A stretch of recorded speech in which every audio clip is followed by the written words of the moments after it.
قال المؤلف والمفسر رحمه الله تعالى: أدام النفع بعلومه وعلومكم في الدارين آمين، إلى أن قال: يقول تعالى: وما منع الناس أي أكثرهم أن يؤمنوا ويتابعوا الرسل إلا استعجابهم من بعثة البشر رسلا، كما قال تعالى في آية أخرى: أكان للناس عجبا أن أوحينا إلى رجل منهم أن أنذر الناس وبشر الذين آمنوا أن لهم قدم صدق عند ربهم۔ ان آیات میں اللہ تعالیٰ ارشاد فرماتے ہیں کہ ان لوگوں نے، اکثر لوگوں کو یعنی ایمان لانے میں جو رکاوٹ بنی وہ یہ تھی کہ ہم کیسے ایمان لائیں کہ ایک انسان جو ہے وہ اللہ کا رسول ہے، یعنی وہ بشریت کے رسالت کے خلاف سمجھتے تھے۔ آپ کی بشریت کے تو قائل تھے کہ آپ بشر ہیں، وہ اسی لیے کہتے تھے کہ عجیب بات ہے کہ آپ ایک بشر ہیں، آپ کھاتے ہیں، پیتے ہیں، آپ کے بچے ہیں، بیوی ہے، اولاد ہے، دکھ ہے، سکھ ہے، تکلیف ہے، بیماری ہے، پھر آپ کیسے رسول ہو گئے؟ اگر اللہ نے پیغمبر بھیجنا بھی تھا تو کوئی نوری فرشتہ بھیجتے، اس کو رسول بناتے۔ اور دوسرا ان کا شبہ یہ ہوتا تھا کہ اگر اللہ نے انسانوں میں ہی نبی بنانا تھا تو مکے اور طائف کے کسی بڑے آدمی کو بناتے، آپ تو ایک غریب گھر کے آدمی ہیں۔ لولا نزل هذا القرآن على رجل من القريتين عظیم، یہ قرآن مکے اور طائف کے کسی بڑے آدمی پہ کیوں نہیں اتارا گیا؟ یہ ان کے شبہات تھے۔ اس کا اللہ تبارک و تعالی نے رد فرمایا کہ جس جنس کی ہدایت ہے اس جنس کا رسول آئے گا۔ زمین میں نہ تو اللہ کے فرشتے رہتے ہیں، اگر زمین میں اللہ کے فرشتے ہوتے تو ہم رسول بھی فرشتہ بھیجتے۔ جب زمین میں سب اولاد آدم ہے، بشر ہیں، انسان ہیں یا جن ہیں، تو اللہ کا فرشتہ اگر رسول بن کے آئے، اگر وہ اپنی شکل میں آئے تو تم تو دیکھ ہی نہیں سکتے ہو۔ حتیٰ کہ یہ متفق علیہ بات ہے کہ جبریل علیہ السلام کو اس کی اصلی شکل میں صرف ہمارے آقا محبوب خدا محمد مصطفیٰ صلی اللہ علیہ وسلم نے دیکھا ہے اور کسی نے نہیں دیکھا۔ اور وہ بھی حضور پاک نے خود تمنا فرمائی تھی کہ جبرائیل میں چاہتا ہوں کہ تمہاری اصلی صورت میں تمہیں دیکھوں۔ تو حضور صلی اللہ علیہ وسلم یعنی تقریباً منا کے ایریے میں تھے کہ جبریل اپنی اصلی شکل میں آیا۔ تو جبریل علیہ السلام کے 600 پر تھے، تو جب اس نے اپنے پر پھیلائے کہ صد الافق، کے پورا آسمان سے زمین تک کا علاقہ جو گویا کہ بھر گیا۔ سرکار دو جہاں نے دیکھا تو آپ پہ اتنا روب پڑا کہ فخر مغشیًا، آپ بے ہوش ہو کے زمین پہ گر گئے۔ یعنی اللہ کا نبی نہیں دیکھ سکتا فرشتے کو اصلی شکل میں۔ اب جبریل نے فوراً شکل بدلی اور نیچے آئے اور کہا کہ انت رسول اللہ وانا جبرائیل، حضور آپ اللہ کے رسول ہیں، میں جبرائیل ہوں۔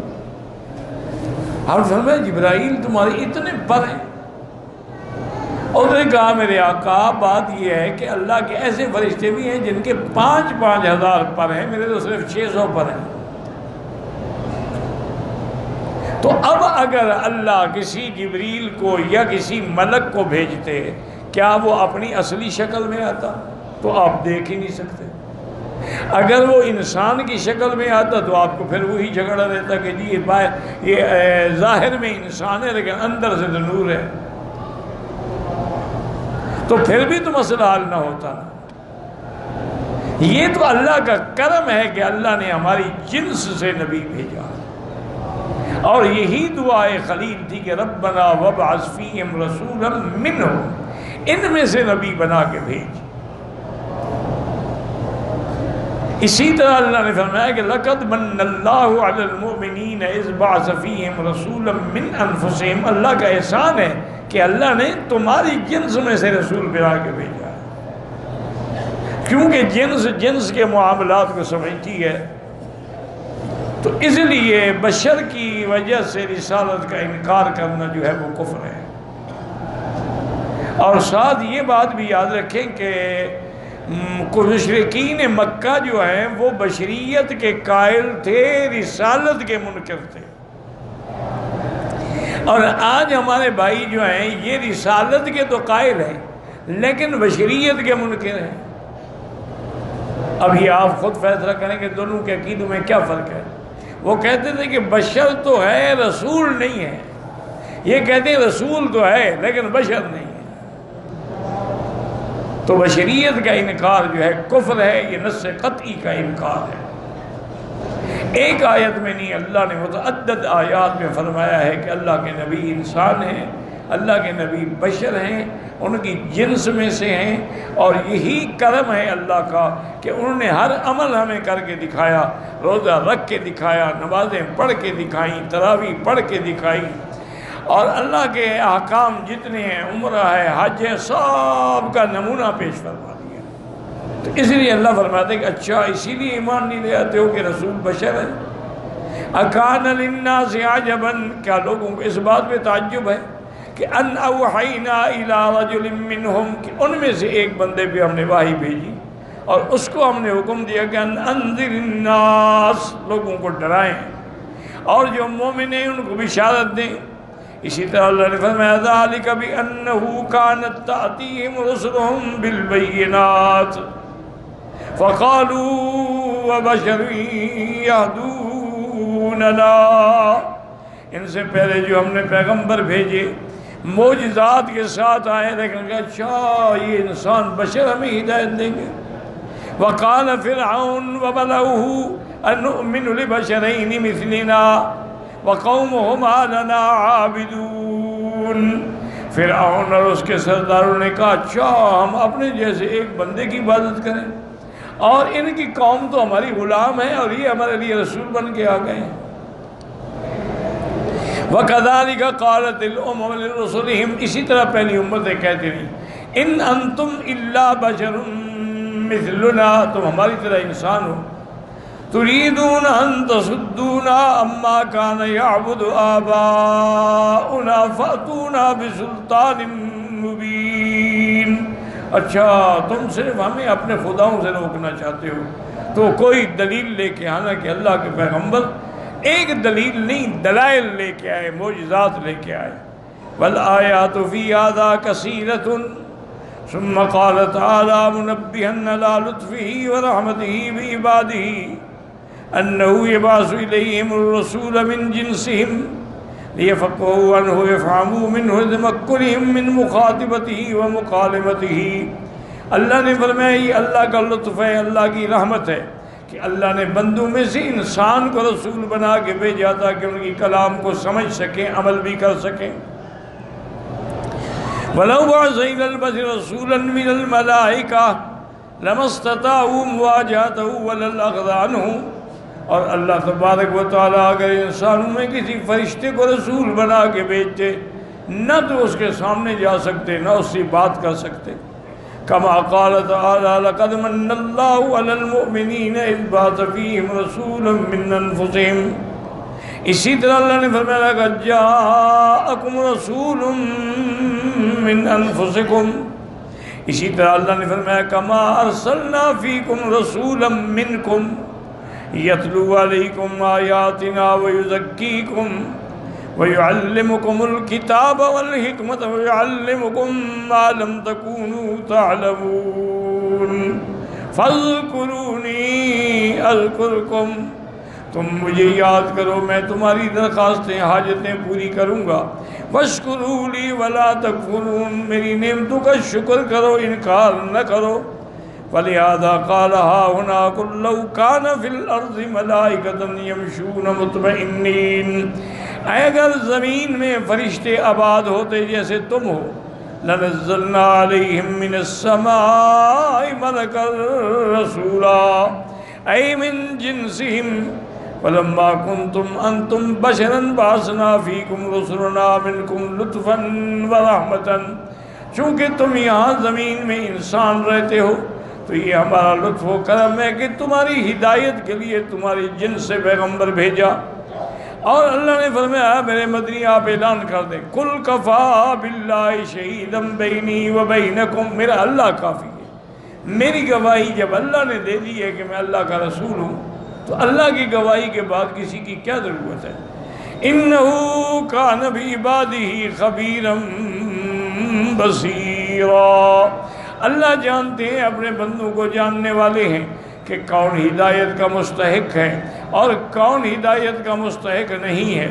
یقول تعالی مرشدا نبیہ صلی اللہ علیہ وسلم الی الحجۃ علی قومہ فی صدق ما جاءہم بہ انہ شاہد علی وعلیکم، سب سے بڑی بات یہ ہے کہ حضور نے فرمایا کہ میرا اللہ تم پر بھی اور مجھ پر بھی گواہ ہے۔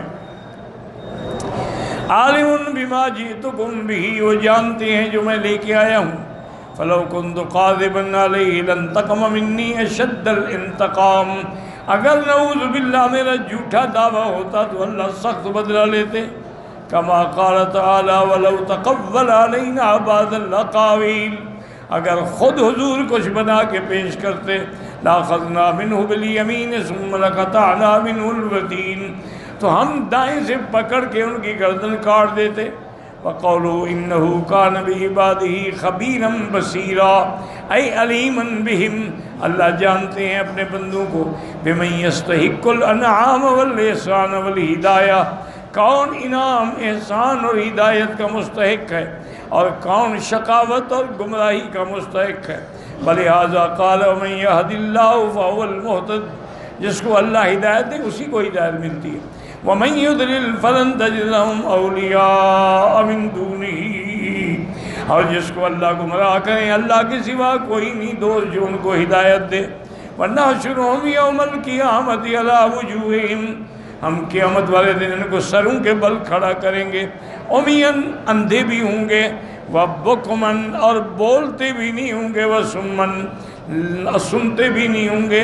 مَأْوَاهُمْ جَهَنَّمْ، ان کا ٹھکانہ بھی جہنم ہوگا۔ کلما خبت زدناہم سعیرا، جیسے جیسے آگ ذرا کم ہوگی تو اور بھڑکا دیں گے۔ یقول تعالی مخبرا عن تصرفہ فی خلقہ ونفوذ حکمہ وانہ لا معقب لہ بانہ من یہدہ فلا مضل لہ، اللہ خبر دیتے ہیں اپنے تصرفات کی کہ مخلوق میں میرا حکم چلتا ہے اور میرے حکم کو کوئی ٹال نہیں سکتا ہے، اور میں جس کو ہدایت دوں اس کو کوئی گمراہ نہیں کر سکتا، اور جس کو میں گمراہ کروں کوئی ہدایت نہیں دے سکتا ہے۔ تو لہذا کوئی آدمی اپنے علم پہ، اپنے عبادت پہ، اپنی پیری فقیری پہ ناز نہ کرے، کسی وقت بھی آدمی گمراہ ہو جائے۔ ایک تاریخ میں بڑا صحیح واقعہ لکھا ہے، ایک بزرگ تھے، بہت بڑے بزرگ تھے، صنعان ان کا نام تھا۔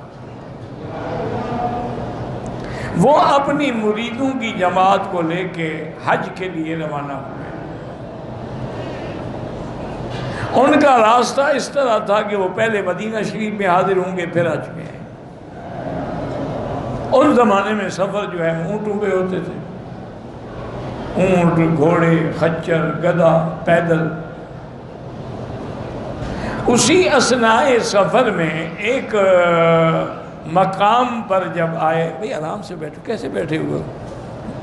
درس میں بیٹھے رہو، کڑ کے ایسے بیٹھے رہو، عجیب، نہیں بیٹھ سکتے پیچھے جا کے کرسی پہ بیٹھو۔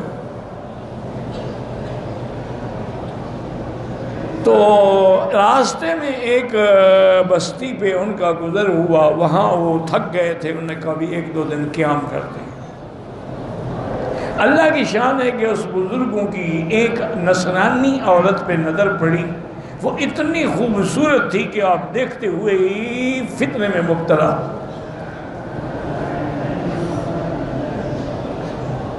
اور ہم نے جا کے اس سے بات کی کہ بھئی میرے دل میں تمہاری محبت اتنی جاگزیں ہو گئی ہے کہ میں تمہارے بغیر نہیں رہ سکتا. انہوں نے کہا جی میری شرطیں ہیں، اگر مان لیں تو پھر میں آپ کے ساتھ رہوں گی.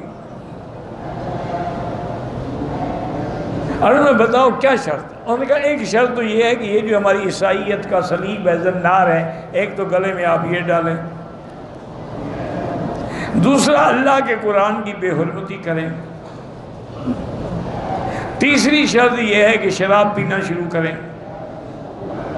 اور چوتھی شرط یہ ہے کہ میرے خنزیر جو ہے نا ان کو جنگل میں چرانے کے لیے لے جایا کریں. آپ اس کی محبت میں اتنے اندھے ہو گئے تھے، اسی لیے حضور نے فرمایا ایاکم وفتنۃ النساء، خبردار عورتوں کے فتنے سے بچنا. دنیا میں دو ہی فتنے ہیں، دولت اور عورت. لیکن جہاں دولت بھی کام نہ کرے نا وہاں عورت کام کر جاتی. اللہ معاف فرمائے اتنے بڑے بزرگ ولی من اولیاء اللہ تھے، لیکن چاروں شرطیں منظور کرنی ایک عورت کے لیے. اس لیے یہ خیال نہ کیا کریں کہ ہم عالم ہیں اور ہم مولوی ہیں، ہم درس دیتے ہیں اور ہمارا درس لاکھوں لوگ سنتے ہیں، کہ ایک منٹ سے بھی پہلے بندہ گمراہ ہو جاتا ہے. ساری ریاضت، ساری عبادت ختم ہو جاتی ہے جب تک اللہ راضی نہ ہو. اب جب مریدوں نے دیکھا کہ حضرت کا یہ حال ہے، انہوں نے کہا اچھا جی السلام علیکم، ہمارا آپ کی آج کے بعد کوئی تعلق نہیں ہے، ہم تو جا رہے ہیں. میں نے کہا جاؤ جاؤ، میں تو اب نہیں جاتا. تو آپ شراب بھی پیتے، اس عورت کے جناب خنزیر بھی جنگل میں چراتے. صرف اتنا ہوا کہ قرآن کی بے حرمتی نہیں کی، لیکن باقی وہ زنار بھی گلے میں ڈالا، صلیب بھی گلے میں ڈالی. وہ سارے مرید جب مدینہ منورہ میں پہنچے تو ان کے بھی ایک شیخ تھے جن سے وہ بیعت تھے، وہ مدینہ میں رہتے تھے. ان کے بعد مرید آئے اور انہوں نے رو رو کے حال سنایا کہ حضرت سنان کا یہ حال ہو گیا. انہوں نے کہا اللہ کے بندے تم بڑے عجیب ہو، اپنے پیر کو چھوڑ کے آگے. انہوں نے کہا جی کیا کرنے لگا، کیوں چھوڑ کے آگے؟ تم بھی وہیں اللہ کے آگے گر جاتے، گڑ گڑاتے، دعائیں کرتے، پڑے رہتے جب تک ہدایت نہ ملتی. تم نے کون سی اس سے وفا کی ہے؟ اب بھی سارے مدینہ پاک میں تم اس کے لیے دعائیں کرو. رو رو کے دعائیں کرتے رہے، رو رو کے دعائیں کرتے رہے. اللہ تبارک و تعالی نے ان کے دل میں یک دم پلٹا کھایا کہ میں کیا ہو گیا. انہوں نے شراب پھینکی، صلیب پھینکی. اس عورت سے کہا کہ بس میں نے توبہ کر لی ہے، میں نے اپنے دین پر واپس رجوع کر لیا ہے، آج کے بعد میرا تم سے کوئی تعلق نہیں. کہا مجھے بھی کلمہ پڑھاؤ، میں بھی تمہارے ساتھ چلوں. تو اس لیے علماء نے لکھا ہے کہ تم یہ نہ سمجھا کرو کہ یہ کون ہیں ملنے والے، کون ہیں مرید ہمارے، پتہ نہیں ان کی دعاؤں سے تم بچ جاؤ. ان میں سے کوئی بندہ تمہارے لیے دعا کر دے اور تمہارا کام ہو گیا. اس لیے ہمیشہ ڈرا کریں کہ ہدایت اور گمراہی اللہ کے ہاتھ میں ہے. اس لیے میرے آقا رحمت دو عالم فرماتے تھے کہ القلوب بین اصابع الرحمن، دل جو ہے وہ اللہ کی دو انگلیوں میں ہے. یقلبها کیف یشاء ویصرفها کیف یشاء، جدھر چاہے پھیر دیں، ہدایت کی طرف پھیر دیں یا گمراہی کی طرف پھیر دیں. کتنے بڑے بڑے گمراہ ہیں، تصویروں میں صرف کعبہ دیکھا ہدایت مل گئی. کتنے بڑے بڑے بھٹکے ہوئے لوگ ہیں. یہ جو منظر ہوتا ہے ہماری نماز کا اور حج کا اور رمضان کا، اس کو دیکھ کے انہوں نے کلمہ پڑھ لیا، حالانکہ نہ مکے آئے ہیں نہ مدینے آئے ہیں. اور کتنے لوگ ہیں جو مکے میں رہتے ہیں، مدینے میں رہتے ہیں، نماز بھی نہیں پڑھتے، باہر کھڑے رہتے ہیں، دکان کا شٹر گرا کے اندر چھپ کے بیٹھ جاتے ہیں، جب نماز ہوتی ہے نکل آتے ہیں. مکے مدینے میں رہتے ہوئے حاجیوں کو لوٹتے ہیں، مکے مدینے میں رہتے ہوئے باہر کے ملکوں کے گوشت سستے خرید کے حاجیوں کو کھلاتے ہیں، پتہ نہیں حلال ہے کہ حرام ہے. تو اس لیے اللہ سے ہر وقت ہدایت مانگا کریں کہ اللہ تبارک و تعالی ہمیں ہدایت دے، ہدایت میں رکھے اور ہدایت میں موت آئے، چونکہ اعمال ہے خاتمے پر، انما الاعمال بالخواتیم، دار مدار جو ہے عمل کی وہ خاتمے پر ہے۔ اور آج مجھے ٹیلی فون آیا تھا، ہمارے بزرگوں کی اولاد ہیں مرکز دین پور کے اس وقت جو سجادہ ہیں حضرت میاں مسعود دین پوری رحمۃ اللہ علیہ افضل سلام، وہ بیمار ہیں، اللہ ان کو شفا عطا۔ اس وقت یعنی بہت کم لوگ ہیں جو صحیح معنی میں اللہ والے، ان میں سے ایک یہ میاں مسعود صاحب۔ یہ مرکز ہی ایسا ہے دین پر ماشاءاللہ کہ حضرت خلیفہ غلام احمد صاحب رحمۃ اللہ علیہ رہے، ان کے بعد حضرت عبدالہادی رحمۃ اللہ علیہ رہے، ان کے بعد میاں سراج احمد، اب میاں مسعود صاحب۔ اور یہ وہ مرکز ہے جہاں علماء جاتے تھے، جہاں حضرت مدنی جاتے تھے، جہاں حضرت تھانوی جاتے تھے۔ یہ وہ مرکز ہے جہاں حضرت لاہوری جاتے تھے، حضرت امروٹی جاتے تھے، بڑے بڑے لوگ وہاں جاتے تھے۔ تو ان کی طبیعت ٹھیک نہیں ہے، اللہ پاک ان کو شفائے کاملہ صحت عاجلہ عطا فرمائے۔ دیکھو نا جی، آج کل جھوٹے پیر اور مداری تو بہت ملتے ہیں نا، لیکن حق والے بہت تھوڑے ہیں، اللہ والے بہت تھوڑے ہیں، اور جتنے ہیں اللہ ان کو سلامت رکھے اور اللہ ان کی محنتوں کو قبول فرمائے۔ اس لیے اللہ نے فرمایا کہ دیکھو ہدایت میرے ہاتھ میں ہے، من یہد اللہ فہو المہتد ومن یضلل فلن تجد لہ ولیا مرشدا۔ جس کو اللہ گمراہ کر دے اس کو کون راستہ دکھانے والا؟ وَنَحْشُرُهُمْ يَوْمَ الْقِيَامَةِ عَلَىٰ وُجُوهِهِمْ قال الإمام محمد حدثنا ابن نمير قال اسماعيل النفيل قال سمعت انس بن مالك رضي الله عنه يقول قيل يا رسول الله صلى الله عليه وسلم كيف يحشر الناس على وجوههم قال الذي يمشاهم على أرجلهم قادر على أن يمشيهم على وجوههم۔ جب یہ آیت اتری تو صحابہ نے پوچھا کہ یا رسول اللہ سر کے بل کیسے چلیں گے؟ تو حضور نے فرمایا اللہ کے بندے جس نے پاؤں پہ چلایا وہی سر کے بل بھی چلائے گا، یعنی پاؤں پر بھی تو اسی نے چلایا ہے، ورنہ کتنے لوگ ہیں پاؤں ہیں لیکن چل نہیں سکتے، تو وہی اللہ پاک ان کو قیامت والے دن الٹا چلائیں گے کہ تم نے اصل دین کو چھوڑ کے الٹا مذہب اختیار کیا تھا، سزا بھی تمہیں یہی مل رہی ہے۔ اور اس حال میں بھی الٹے چلائے جائیں گے اور اندھے بھی ہوں گے، بہرے بھی ہوں گے، گنگے بھی ہوں گے۔ وقال الامام احمد ایضا حدثنا ولید بن جمیع القرشی النبی نبی الطفیل عامر بن واصل حذیفہ بن اسید قال قام ابو ذر رضی اللہ تعالی عنہ وقال یا بنی غفار قولوا ولا تحلفوا فإن الصادق المصدوق حدثني أن الناس يرسات أفواج۔ حضرت ابو ذر رضی اللہ تعالیٰ عنہ میرے مدنی پاک کے بڑے صحابی ہیں، جلیل القدر صحابی ہیں، بڑے زاہد صاحب۔ ان نے اپنی قوم کو خطاب کیا کہ اے میری قوم سنو، قسمیں شسمیں کی کوئی ضرورت نہیں ہے، میں نے خود حضور سے جو ہمیشہ سچ بولنے والے ہیں، جن کی زبان پہ کبھی جھوٹ نہیں آیا، میں نے ان سے سنا، آپ نے فرمایا قیامت والے دن 3 قسم کی جماعتیں بنیں گی، فوج راکبین تائبین کاسین۔ ایک جماعت تو ایسی ہوگی جو سوار ہوں گے، کپڑے پہنے ہوں گے، لباس پہنے ہوں گے، وفوج یمشون ویسعون، اور ایک فوج ایسی ہوگی جو پیدل چل کے دوڑ رہے ہوں گے، وفوج تصابهم الملائکۃ علی وجوہہم ونحشرهم الی النار، اور ایک جماعت ایسی ہوگی جن کو ملائکہ سر کے بل چلا کے جہنم میں کھینچ کے جا رہے ہوں گے۔ فقال قائل منهم هذان قد عرفناهما فما بال الذين يمشون ويسعون، کہ وہ کون ہیں؟